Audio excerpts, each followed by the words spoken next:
नमस्कार दोस्तों, जय माता की। 2020 में सोमवती अमावस्या 20 जुलाई सोमवार के बाद दूसरी बार 14 दिसंबर सोमवार को पड़ रही है। सोमवती अमावस्या कलयुग के कल्याणकारी पर्वों में से एक है, लेकिन सोमवती अमावस्या को अन्य अमावस्याओं से अधिक पुण्य कारक मानने के पीछे भी शास्त्रीय और पौराणिक कारण है। सोमवार को भगवान शिव और चंद्रमा का दिन कहा गया है। सोम यानी चंद्रमा। अमावस्या और पूर्णिमा के दिन चंद्रमा का सोमांश यानी अमृतांश सीधे सीधे पृथ्वी पर पड़ता है। शास्त्रों के अनुसार सोमवती अमावस्या पर चंद्रमा का अमृतांश पृथ्वी पर सबसे अधिक मात्रा में बढ़ता है। अमावस्या अमा और वस्या दो शब्दों से मिलकर बना है। शिव महापुराण में इस संधि विच्छेद को भगवान शिव ने माता पार्वती को समझाया था, क्योंकि सोम को अमृत भी कहा जाता है। अमा का अर्थ है एकत्रित करना और वस्यावास को कहा गया है, यानी जिसमें सब एक साथ वास करते हो। वह अमावस्या अति पवित्र सोमवती अमावस्या कहलाती है। ये भी माना जाता है कि सोमवती अमावस्या में भक्तों को अमृत की प्राप्ति होती है। इस दिन से पता चल रहा है कि साल में जो अमावस्या सोमवार के दिन आती है वो सोमवती अमावस्या कहलाती है। यह अनोखी तिथि साल में एक या दो बार ही विशेषता आती है। सोमवार का दिन भगवान शिव का माना जाता है। इस दिन की अमावस्या का विशेष महत्व होता है। विवाहित स्त्री अपने पति की लंबी आयु के लिए इस व्रत को पूरी श्रद्धा से रखती हैं। पितृदोष व कालसर्प योग वाले भी इस पूजा का विशेष महत्व होता है। हिंदू धर्म की मान्यता है कि पीपल के पेड़ में देवी देवताओं का वास होता है। ऐसे में अमावस्या तिथि पर पीपल के पेड़ में जल चढ़ाने और पूजा करने का विशेष महत्व है। सावन के महीने में सोमवती अमावस्या होने के कारण शिव पूजा का महत्व और भी बढ़ जाता है। पूजन सामग्री के साथ इस दिन पीपल की पूजा करने से विशेष लाभ प्राप्त होता है। अमावस्या तिथि पर पूजा करने से माँ लक्ष्मी की विशेष कृपा प्राप्त होती है, क्योंकि सभी तिथियों में अमावस्या तिथि देवी लक्ष्मी को बहुत ही प्रिय है। इसलिए सोमवती अमावस्या के दिन जो भी जातक धोबी धोबन को भोजन कराता है, उनका सम्मान करता है, उन्हें दान दक्षिणा देता है, उसके दाम्पत्य जीवन लंबा और सुखमय होता है, उसके सभी मनोरथ अवश्य पूर्ण होते हैं। शास्त्रों के अनुसार अमावस्या की तिथि को पितृ देवताओं को की तिथि मानी जाती है। इस तिथि पर सुबह सुबह गंगा स्नान कर पितरों को तर्पण किया जाता है। इससे पितरों की आत्मा प्रसन्न होती है और परिवार में सुख समृद्धि बढ़ती है। अमावस्या पर गरीबों को दान दिया जाता है। ज्योतिषी गणना के अनुसार सूर्य और चंद्रमा जब एक ही राशि में आते हैं तो अमावस्या होती है, और जब ये दोनों 180 अंश पर आमने सामने होते हैं तब पूर्णिमा होती है।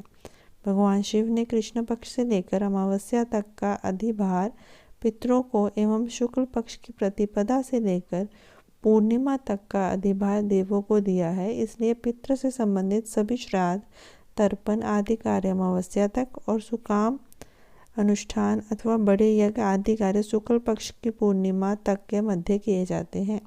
इन सभी युक्तियों में श्रावण में सूर्य एवं चंद्रमा का मिलन श्रेष्ठ माना जाता है। इस दिन यदि सोमवार भी तो प्राणी मात्र के लिए किसी वरदान से कम नहीं है। आइए अब देखते हैं सोमवती अमावस्या की कहानी क्या है, जो इसके पीछे तर्क है, जो इसके पीछे एक कथा है, वो क्या है। एक ब्राह्मण परिवार जिसमें एक व्यक्ति अपनी पत्नी और बेटी के साथ रहता था। 3 सदस्यों का ये ब्राह्मण परिवार बहुत ही गरीब था। जैसे जैसे समय चल रहा था और समय के साथ उसकी बेटी में भी सभी स्त्रियोचित गुणों के विकास के साथ ही उम्र भी बढ़ती जा रही थी। उसकी बेटी संस्कारी, अनेक गुणों से युक्त होने के साथ बहुत ही सुंदर भी थी। अब समय आ गया था कि उसके विवाह किया जाए, लेकिन परिवार बहुत गरीब होने के कारण उसका विवाह नहीं कर पा रहा था। फिर एक बार जब उस व्यक्ति के घर में एक साधु का आगमन हुआ, साधु उस कन्या के द्वारा किए गए सेवा भाव से बहुत आकर्षित होने के साथ प्रसन्न भी हुए।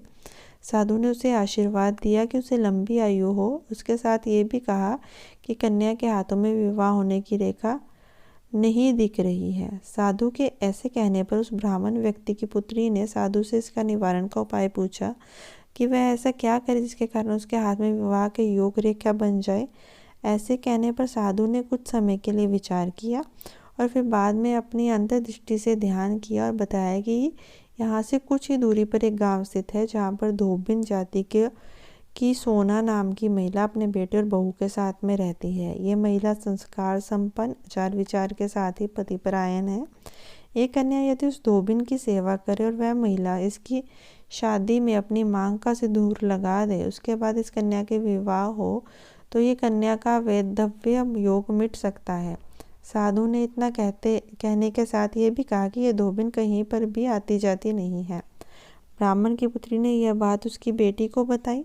अगले ही दिन प्रातःकाल में वह कन्या सोना धोबिन के घर में साफ सफाई और घर के सभी काम करके वापस घर पर आ जाती है और ऐसा हमेशा करना शुरू कर देती है। एक दिन सोना धोबिन अपनी बहू से कहती है कि तुम तो घर के सभी काम सुबह जल्दी ही कर लेती हो और इसका पता भी नहीं चलने देती हो। सोना धोबिन का ये सवाल सुनकर वह जवाब देती है कि मैंने तो सोचा कि माँ जी आप ही सुबह जल्दी उठकर स्वयं ही सभी काम कर देती हैं। मैं तो हमेशा देरी से ही उठती हूँ। दोनों ने इसका पता लगाने के लिए ही ऐसा कौन सा है जो ये काम करके चली जाती है, दोनों ही उस पर निगरानी रखने लगे। एक दिन जब धोबी ने देखा कि एक कन्या है जो मुंह अंधेरे में आकर घर के सभी काम करके वहां से चली जाती है, तब वह कन्या जाने लगती है तो धोबी उसके पैरों में गिरकर पूछती है, आप कौन हैं और आप छुपकर मेरे घर में चाकरी क्यों कर रही है। धोबिन के प्रश्न का उत्तर देने के लिए उस कन्या ने उस साधु की पूरी बात उस धोबिन को बताई। पति परायण होने के कारण उस धोबिन में बहुत तेज था, इसके लिए सहमत हो गई। उस समय सोना धोबिन का पति स्वस्थ नहीं था, इसलिए उसने अपनी बहू से कहा कि वह उसके पति का ध्यान रखे जब तक वह वापस न आए। धोबिन और वह कन्या वहां से ब्राह्मण के घर आ जाते हैं। वहां पर जैसे ही सोना धोबिन उस कन्या की मांग में अपना सिंदूर लगाती है, धोबिन का पति मर जाता है। जब इसका बात का पता धोबिन को लगता है, वह जल लिए बिना ही वहां से ये सोचकर निकल जाती है कि रास्ते में कहीं भी जहां पर उसे पीपल का पेड़ मिलेगा तो वह पेड़ को भवरी देकर और परिक्रमा देकर ही जल का ग्रहण करेगी। वह सोमवती अमावस्या का दिन था। पूरे पकवान जो कि उस ब्राह्मण के घर से मिले थे, उसकी जगह पर उसने ईंट के टुकड़ों से 108 बार भवरी और 108 बार पीपल के पेड़ की परिक्रमा देकर जल को ग्रहण किया। ऐसे करने पर उसके पति में पुनः जान लौट आती है। इसलिए सोमवती अमावस्या के दिन से शुरू करके जो व्यक्ति हर अमावस्या के दिन भवरी देता है, उसके सुख और सौभाग्य में वृद्धि होती है।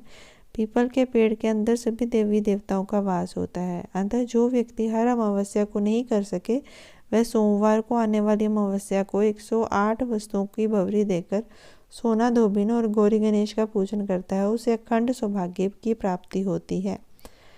ऐसी एक प्रचलित परंपरा है कि पहली सोमवती अमावस्या के दिन हल्दी, पान, सिंदूर, धान और सुपारी की भवरी भी दी जाती है। इसके बाद आने वाली सोमवती अमावस्या को अपने सामर्थ्य के अनुसार सुहाग सामग्री, खाने की सामग्री, फल और मिठाई आदि की भवरी दी जाती है।